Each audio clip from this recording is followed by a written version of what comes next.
할렐루야. 아멘. 오늘은 교회 절기로 대림절의 세 번째 주일입니다. 예수 그리스도의 탄생, 그리고 세상에 종말에 오실 그리스도 재림을 기다리는 이 절기에 저는 예수 그리스도의 오심을 기다리며 가져야만 하는 가장 근본적인 질문 세 가지에 대해 예수님 맞을 준비는 되었나요? 라는 제목으로 하나님의 메시지를 전하고 은혜를 나누도록 하겠습니다. 첫 번째 질문입니다. 청소는 하셨습니까? 일반적으로 교회는 추수감사절이 지나고 나면 성탄절을 준비하기 시작합니다. 제일 먼저 시작하는 일이 교회 건물 내부와 외부에 성탄 주례를 장식하고 성가대에서는 성탄절날 주님을 기쁘시게 하기 위한 노래곡 성탄절 칸타타를 준비하고, 또 유년주일학교나 학생회는 성탄절 이브에 있어 성탄 전야 준비를 하는 것입니다. 저에게도 거의 매년 그렇게 성탄절을 맞고 보내고 있습니다. 요즘은 예전과 많이 달라져서 성탄 장식을 하는 집이나 상점이 그리 많지 않습니다. 교회도 많지 않습니다. 거리에 나가보면 백화점이나 사람들이 붐비는 거리의 일부 상점, 그리고 큰 사거리에 기독교 단체들이 세운 성탄 추리가 세워져 있을 뿐입니다. 물론 예전 같으면 길거리 어디서나 들을 수 있었던 크리스마스 캐럴은 저작권 사용에 대한 문제가 불거지면서 들을 수가 없습니다. 단지 몇몇 기독교 방송을 틀어놓아야만 들을 수 있습니다. 저작권 당연히 보호해야 되지만 참으로 안타까운 모습입니다. 오늘날 성탄을 맞는 베들레헴 모습은 이와 크게 다르지 않습니다. 아시는 것처럼 베들레헴은 예루살렘 시 남서쪽 경계에 인접해 있는 팔레스타인 도시입니다. 사실 베들레헴은 예루살렘이 성전이 있는 옛 예루살렘 성에서 7, 8km 정도 떨어져 있는 아주 가까운 거리이지만 예루살렘과 다르게 팔레스타인 자치지구이기 때문에 경계에는 높은 분리장벽이 놓여 있습니다. 그렇지만 오늘날의 예루살렘은 주민이 약 3만 명 정도 되는데요. 그중에 20% 정도가 정교회나 카톨릭 교회 신도이기 때문에 다른 어느 곳보다 예수 탄생에 대해서 정말 축하하는 도시입니다. 특히 베들레헴 시는 성탄절 전후에서 관광객 안전과 치안 유지를 위해 경찰을 배치하고 관광 인프라 구축에 신경을 써서 화려하게 거리들을 장식합니다. 오늘의 베들레헴은요, 성탄의 도시인 것입니다. 이때가 아니더라도 예수 탄생 교회 방문은 성지 순례객들에겐 빠뜨릴 수 없는 성지이기에 연중 내에 교회 방문하는 사람들로 봅니다. 그렇다면 예수님이 탄생하실 때에 요셉이 만삭이 된 아내 마리아를 데리고 베들레헴에 이르렀을 때는 어떠했을까요? 누가복음 2장과 마태복음 2장을 보면 당시 베들레헴은 작은 산동네였고 요셉의 가족처럼 호적하기 위해 이곳을 찾아온 사람들로 인해 요셉과 만삭이 된 마리아는 방이 없어서, 당시 이제 방은 보통 위층에 있는데 방안이 아니라 아래층 소나 양 우리에서 몸을 풀 수밖에 없었습니다. 당시 중앙 산지에는 베들레헴 같은 산동네의 집은 대부분 동굴집입니다. 구루토라고 얘기하는데요. 한쪽 면 바위를 파냅니다. 오늘 한국의 대부분의 사례는 파면 화강암이 나오죠. 그러면 그 화강암이란 어림도 없습니다. 근데 석회암입니다. 파면 잘 파지는 거예요. 그래서 거기 판에서 방을 만들고 반대쪽에 어떻게 합니까? 벽을 싸줘서 그 사이를 이제 나무로 연결을 해서 이제 외벽과 내벽을 만들어서 위에는 지붕하고 덮어서 얹습니다. 그래서 방은 위층이고 아래층은 짐승, 우리나 창고 같은 여러 용도로 사용했는데 위에 방이 없으니까 당연히 밑에 아래층에 있는, 아래층이라기보다는 그 방이 있는 쪽 밑에 우리에 있었던 것입니다. 방을 구할 수 없어 갓 태어난 예수님을 구유에 누인 것입니다. 분명한 것은 많은 사람들이 알고 있는 말구유는 아닙니다. 당시 로마의 로마 제국의 통치 아래 당시 팔레스타인 지역이 있었기 때문에요. 가정에서 전략물적에는 말을 키울 수 없었기 때문입니다.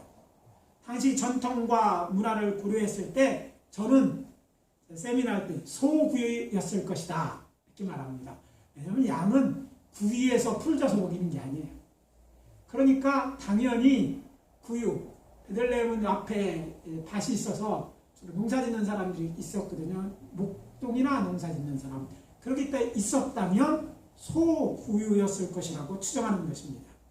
아무튼 아기 예수의 탄생과 관련한 분명한 것이 하나 더 있습니다. 아마도 주인집 식구가 되었든지 요셉이 되었든지 곧 아이를 출산해야만 하는 만삭이 된 산모가 있었기에 그들이 자리 잡은 우리는 깨끗하게 치워져 있었을 것입니다.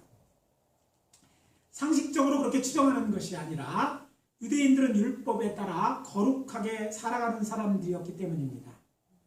레위기 11장 44절 그리고 45절입니다. 나는 여호와 너희 하나님이 내가 거룩하니 너희도 몸을 구별하여 거룩하게 하고 땅에 기는 길짐승으로 말미암아 스스로 더럽히지 말라. 나는 너희 하나님이 되려고 너희를 애굽 땅에서 인도에는 여호와라. 내가 거룩하니 너희도 거룩할지어다. 자, 뭐라고 되어 있어요? 길짐승이나 이런 것을 더럽히지 말라. 사람이 있는 그곳에 우리의 거했을 때라도 그러면 어떻게 돼요? 짐승들이 거했던 것을 다 청소해야 됐다는 얘기예요. 그리고 레위기 12장에 나오는 아이 낳은 여인에 관한 규례, 곧 정결례를 이제 계속해서 지켜야 돼요. 그러기 위해서는 그 일을 준비했기 때문에 적어도 성경에 나와 있지는 않지만 깨끗하게 예수님이 이제 할 때를 이제 상식적으로도 맞잖아요. 청결하게 치워서 이제 아이를 낳을 수 있도록 준비했을 것이라는 말씀입니다. 이렇게 생각하다 보니 제게 이 본문은 다르게 다가와 제 마음에 닿았습니다. 목회자로서 가장 이제 그 초기 목사들이 어려워하는 것이 절기설교입니다. 절기설 매년 돌아오는데 매년 다르게 설교해야 되고요. 절기내 여러 번 설교해야 되는데 본문은 똑같습니다. 그러니까 이게 고민됩니다. 남의 것 따다는 것도 한도가 있고 베꾸고 정리하고 해도 한계가 있기 때문에 굉장히 어려운 거예요. 저도 어려운 일입니다. 제 목표는 마지막 제가 설교하는 날까지 똑같은 설교를 안 하는 거예요. 그래서 다 이제 할 때마다 체크합니다. 본문이 같다면 내용이 다르겠죠. 그런데 이제 오늘 설교 이것이 저희 마음에 와닿았어요. 이전에 보지 못했던 부분이에요. 어쩌면 처음 듣는 이야기일 수 있어요. 그러면서 생각했습니다. 주의 오심을 기다리며 무엇을 준비해야 할까? 떠오른 첫 번째 메시지는 청소부터 해야겠다. 그러면서 본문 21절 말씀이 떠올랐습니다. 아들을 낳으리니 이름을 예수라. 이는 그가 자기 백성을 그들의 죄에서 구원할 자이십니다.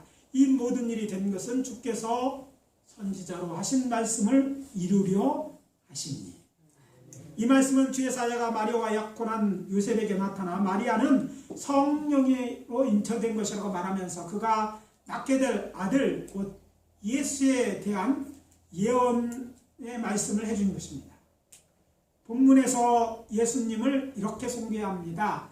그가 자기 백성을 그들의 죄에서 구원할 자이시니라. 맞습니다. 예수님은 구원자이십니다. 그런데 여기서 놓치지 말아야 할 것이 있습니다. 예수님께서 우리의 죄를 사하려고 세상에 오셨고 우리의 죄를 지고 십자가 달려 돌아가셨지만 예수 믿지 않는 자에게는 그 모든 약속은 무효라는 사실입니다. 주 예수를 나의 주 나의 하나님으로 믿어야만 유효한다는 거예요. 예수님께서 그의 공생애를 시작하실 때 하신 첫 말씀이 무엇입니까? 마태복음 4장 17절입니다. 이때부터 예수께서 비로소 전파하여 이르시되 회개하라 천국이 가까이 왔느니라 하시더라. 그렇습니다. 왕이 오시는데 하나님의 나라 백성된 우리가 해야 될 일이 무엇입니까? 이 땅에 오신 예수님을 맞이하기에 앞서 우리의 마음을 정결하게 해야 할 것입니다. 마음을 정결하게 하는 방법이 예수 믿지 않는 죄부터 시작하여서 죄를 온전히 끼치지 않은 죄, 나와 가족, 이웃을 사랑하지 않은 죄, 복음을 전하지 않은 죄, 온전한 11조를 드리지 않은 죄 같이 자신이 지은 모든 죄를 토설하고 하나님께 예수 이름으로 용서를 구하는 것이 회개입니다. 이것이 예수 그리스도의 탄생을 축하하는 우리가 첫 번째 해야 할 일인 것입니다. 이것은 믿는 자나 믿지 않는 자 모두에게 해당되는 말씀일 것입니다. 부활하신 예수님은 분명하게 말씀하셨습니다. 또 이르시되 너희는 온 천하에 다니며 만민에게 복음을 전파하라. 믿고 세례를 받는 사람은 구원을 얻을 것이요 믿지 않는 사람은 정죄를 받으리라. 마가복음 16장 15절 16절입니다. 그리고 요한일서 1장 9절입니다. 만일 우리가 우리 죄를 자백하면 그는 미쁘시고 의로우사 우리의 죄를 사하시며 우리를 모든 불의에서 깨끗하게 하실 것이요 그러므로 우리는 우리의 죄를 자백하고 우리의 영혼을 깨끗해야 하게 해야 할 것입니다. 그렇게 하고 아기 예수님의 오심을 기뻐하며 맞이하시는 저와 여러분 되어지시기를 예수 그리스도 이름으로 축원합니다. 축원합니다. 두 번째 질문입니다. 자리는 비워 놓으셨습니까? 예수님이 세상에 오셨다는 말씀의 참된 의미가 무엇입니까? 우리 구주이신 예수님이 세상에 오셨다는 말입니다. 기쁘다 구주 오셨네. 맞습니까? 할렐루야. 그런데 여기서 주의 깊게 생각해야 할 것이 있습니다. 이 많은 사람들이 놓치고 있는 의미를 포함하고 있기 때문입니다. 앞에서 살펴본 본문 21절에 나오는 말씀입니다. 그가 자기 백성을 그들의 죄에서 구원할 자이시니라. 오실 그분 곧 예수님께서 죄에서 구원할 대상은 자기 백성이라는 말입니다. 그러니까 무슨 말입니까? 탄생하실 아기 예수님이 그리스도 곧 우리의 왕 또 우리의 주라는 말씀입니다. 예수님이 그리스도이십니다. 메시아입니다. 아멘. 왕이십니다. 아멘. 주인이십니다. 아멘. 그리고 이어지는 23절에 나오는 말씀은 이것입니다. 보라 처녀가 잉태하여 아들을 낳을 것이요 그의 이름은 임마누엘이라 하리라 하였으니 이를 번역한즉 하나님이 우리와 함께 계시다 함이라. 이것은 이사야 7장 14절 말씀을 인용한 말씀으로 그 내용이 무엇입니까? 처녀 곧 마리아에게 성령으로 잉태된 나실 예수님은 본래 하나님, 성자 하나님이라는 말씀입니다. 그러니까 성자 하나님께서 인간이 되신 분이 예수님이라는 말씀입니다. 그래서 그 이름을 임마누엘이라 하리라 말한 거예요. 임마누엘을 직역하면 무슨 의미가 됩니까? 우리와 함께 계신 하나님이 있으라는 뜻이죠. 예수님이 우리의 주인이라는 거예요. 하나님이시니까 우리 주인이라는 거예요. 여기에 예수 탄생을 맞이하기 위해 우리가 준비해야 할 것이 무엇인지 잘 나와 있습니다. 아기 예수님이 우리 왕 곧 예수 그리스도이심을 믿어야 합니다. 그것이 정말 사실로 믿는다면 우리 자신을 점검해야 할 것입니다. 내 마음의 왕자에 예수님이 계신가, 아니면 그 자리에 내가 앉아있지 않는지 점검해야 되는 거예요. 혹시 그 황제에 내가 앉아있고 우리 예수님은 그 아래에 계시지는 않습니까? 예수님이 나의 주라고 고백한다면, 그가 그리스도 왕이라고 고백한다면 잘못되어 있잖아요. 예수님은 성자 하나님이시기 때문에 마땅히 우리의 주님이어야 합니다. 잘 아시는 것처럼 빌립보 가야 사야라에서 예수님은 아무도 이방 신전이 가득한 바니아셈을 등지고 앞에 헤롯 빌립 왕궁이 있는 성을 바라보며 제자들에게 물으셨습니다. 사람들이 인자를 누구라 하느냐? 마태복음 16장 13절입니다. 그러자 그들이 대답합니다. 그 대답을 다 들으시고 이번엔 이렇게 물으셨습니다. 너희는 나를 누구라 하느냐? 15절이죠. 그때 시몬 베드로가 대답하고 예수는 이렇게 말씀하십니다. 시몬 베드로가 대답하여 이르되 주는 그리스도시요 살아계신 하나님의 아들이십니다. 예수께서 대답하여 이르시되 바요나 시몬아 내가 복이 있도다. 이를 알게 한 이는 혈육이 아니요 하늘에 계신 내 아버지시니라. 또 내가 내게 이르노니 너는 베드로라. 내가 이 반석 위에 내 교회를 세우리니 음부의 권세가 이기지 못하리라. 내가 천국 열쇠를 내게 주니 내가 땅에서 무엇이든 매면 하늘에서도 매일 것이고 내가 땅에서 무엇이든 풀면 하늘에서도 풀리리라. 아멘. 16절에서 19절입니다. 여호와 하나님이 알려주신 정답입니다. 살아계신 하나님의 아들이신 예수님은 우리의 주시오 그리스도이십니다. 아멘입니까? 아멘. 이 믿음의 고백이 있는 교회에 천국문을 여는 열쇠가 주어지는 거예요. 아멘. 기도한다고 막 기도만 한다고 예수님을 그렇게 믿고 목하고 주로 생각하지 않고 기도만 한다고 천국에 들어가는 게 아니에요. 하늘에서는 복을 구합니까? 천국문이 열려서 복이 내려오는데 기도만 하는 게 먼저 내가 중요한 거예요. 그렇게 고백하는 삶이 있어야 된다는 거죠. 예수님을 나의 주로 그리스도로 살아계신 하나님의 아들로 믿는 신앙을 가진 자들이 참된 교회요. 예수님의 교회인 것입니다. 아멘. 중요한 것 여기 있습니다. 지금도 그러한가 아닌가. 예전에 옛날에 30년 전에 처음 예수 만났을 때가 중요한 게 아니라 그 믿음이 지금 믿느냐가 중요해요. 점검해야 합니다. 아멘. 믿음은 항상 현재형이야 이라야 유용하기 때문입니다. 히브리어를 연구하다 보면 딱 두 가지 이제 시제가 있습니다. 완료, 미완료. 여러분 모든 구원은 지금 진행돼 있어요. 아직 완료 끝난 게 아니에요. 이 믿음이 과거에 시작했죠. 그러나 지금도 있어야 돼. 언제 정말 천국에 들어가면 이제 이 믿음이 확증된 거예요. 아직까지는 여러분 천국에 아직 들어가 있지 않아요. 물론 천국에 이 마음속에 일어나기 시작했지만 여러분 믿음 잃어버리면 그것은 신기루 끝에 사라질 거예요. 왜? 믿음을 보시고 구원하셨거든요.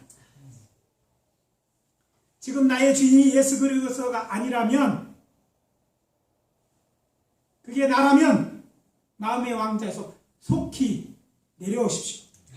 그렇게 하고 나의 주 나의 하나님 되신 예수님을 모시고 아기 예수님 오심을 기뻐하시는 저와 여러분들이 되시기를 예수 그리스도 이름으로 축원합니다. 아멘. 세 번째 질문입니다. 선물은 준비해 놓으셨습니까? 오늘 본문에는 나와 있지 않지만 이 장에는 예수님의 탄생과 관련하여 빼놓을 수 없는 사건, 곧 동방, 오늘날로 하면 페르시아 쪽에서 큰 별이 나타난 것을 보고 그 별을 따라 먼 길을 여행하여 유대 땅 베들레헴까지 탄생한 예수님을 경배하고 예물들 박사들 이야기가 나옵니다. 마태복음 1장 10절 11절입니다. 그들이 별을 보고 매우 크게 기뻐하고 기뻐하더라. 집에 들어가 아기와 그의 어머니 마리아가 함께 있는 것을 보고 엎드려 아기께 경배하고 보배합을 열어 황금 유향과 보약을 예물로 드리니라. 예수님의 탄생을 즈음에 큰 별이 나타나고 동방의 박사들, 아마 별자리를 연구하는 점성술가라고 생각하는데, 그러다가 이상한 별을 보게 됩니다. 그래, 이 큰 별인데 너무 밝게 빛나는 거예요. 야, 이거는, 저 별은 큰 왕이 날 것을 시라는 그런 것으로 예견하고 그 별을 따라옵니다. 그래서 베들레헴 예수님이 탄생하는 것을 이르러 탄생하신 아기 예수께 경배하고 예물을 드렸다는 것, 바로 예수님이 유대인의 왕 곧 메시아로서 온 세상에도 큰 별이 되실 분임을 나타내는 중요한 사건이에요. 그 예수님의 탄생이 오늘 우리들에게도 의미가 있다는 거예요. 동방의 박사들이 아니라 그 시대뿐만 아니라 오늘날, 아니 주님 오실 때까지, 이건 중요한 거예요. 예수님이 오실 그만큼 축하할 일, 전 세계가 다 축하할 일이, 아니 과거뿐만 아니라 앞으로도 그렇습니다. 주님 오실 때까지. 근데 그 성탄절, 주님이 오시는 성탄절의 주인공이 누굽니까? 바로 이렇게 이 세상에 우리를 구원하러 오신 예수님입니다. 예수 그리스도가 주인공이에요. 누군가 생일인데 생일 파티에서 생일을 맞은 주인공에는 관심이 없고 그에게는 아무 선물도 준비하지 않고 참석한 사람끼리 서로 사랑하는 사람을 선물만 준비해서 생일 파티에 참석했다면 어떻겠습니까? 쫓아내든지 도리가 아니죠. 잘못된 일. 그런데 안타깝게도 언제부터인가 성탄절은 예수님 탄생을 축하하는 날인 것은 맞지만 많은 사람들에게 선물 주고받는 휴일이 되어버렸습니다. 거룩한 날, 할리데이, 즉 홀리데이가 아니라 사랑하는 사람들에게 선물 주고받고 즐기는 날이 되어버린 것입니다. 우리 구주 예수님을 모르는 사람들이야 어쩔 수 없겠지만 교회 곧 우리는 그래서는 안 될 것입니다. 자녀에 대한 선물, 부부의 선물, 어르신의 선물, 이웃에 대한 선물, 좋은 선물 준비해야 됩니다. 정말 중요한 것은 예수님이 기쁨을 기뻐하며 예수님에게 드릴 선물이 준비되어 있어야 된다. 예수님을 만나기를 사모하고 기쁘게 여기고 그 예수를 만나게 되었을 때 준비한 예물인 황금과 유황이 아니에요. 유향과 모략을 보배합에 넣어드렸다는 동방박사들 이야기가 우리에게 도전이 되어야 할 것입니다. 아멘. 이번 성탄절에는 우리 주 예수님의 탄생을 기뻐하며 주께서 기뻐하실 예물을 정성껏 준비하여 드리는 저러분과 여러분이 되어야 될 것입니다. 주님은 우리의 형편과 처지를 너무 잘 아셔요. 무엇이 최선인지, 무엇이 뭘 하는지 다 아셔요. 여러분이 정말 기뻐하는 마음으로 준비해서 드릴 수 있게 되시기를 원합니다. 그렇게 준비하여 하나님께 예물을 드림으로 우리를 구원하시기 위해서 예수님을 이 세상에 보내신 우리의 하늘 아버지 되신 하나님을 영화롭게 하고 영광을 그분께 돌림으로 우리 주 예수 그리스도의 탄생을 기쁨으로 맞이하시는 저와 여러분들이 되시기를 예수 그리스도의 이름으로 축원합니다. 오늘 말씀 마무리합니다. 성탄절이 다가옵니다. 이제 근본 성탄절은 예전처럼 맞는 것이 아니라 우리의 마음속부터 깨끗이 청소하고 예수님으로 내 마음의 왕자에 모시고 아멘은 별로 안 하네요. 정성껏 선물을 준비하여 예수님이 우리를 구원하라 이 세상에 오심을 함께 기뻐하고 사랑하는 마음으로 기다리는 저와 사랑하는 예순복음교회 성도님이 다 되시기를 예수 그리스도의 이름으로 축원합니다. 축원합니다. 같이 기도하시겠습니다. 이 시간 잠깐 들은 말씀 붙들고 한 2분만 기도하도록 합니다. 통성으로 기도합니다. 아버지 하나님, 주여 나와 사랑을 감사합니다. 하나님께서 우리를 사랑하셔서 오늘 성탄절을 저희들 속아서 예물을 준비하게 하셔서 감사합니다. 잘 준비해서 주님께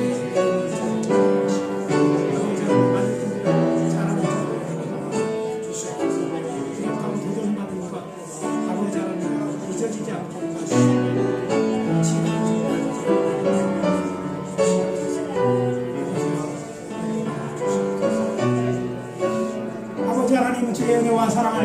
감사합니다. 올해 성탄절 저희들로 맡길 때 잘 준비하여서 맡게 하려고 오늘 말씀 주신 줄 믿습니다. 이 메시지를 마음에 새기고 잘 준비하는 저희들 되게 도와주시고 주님의 정말 우리를 위해 행하신 이 놀라운 일을 기억하고 축하할 뿐 아니라 많은 사람들에게 전하는 저희들 되게 도와주시옵소서. 우리를 도와주시옵소서. 우리를 통해 드려지는 예배를 흠양하여 주시옵소서. 예수 그리스도의 이름으로 기도합니다.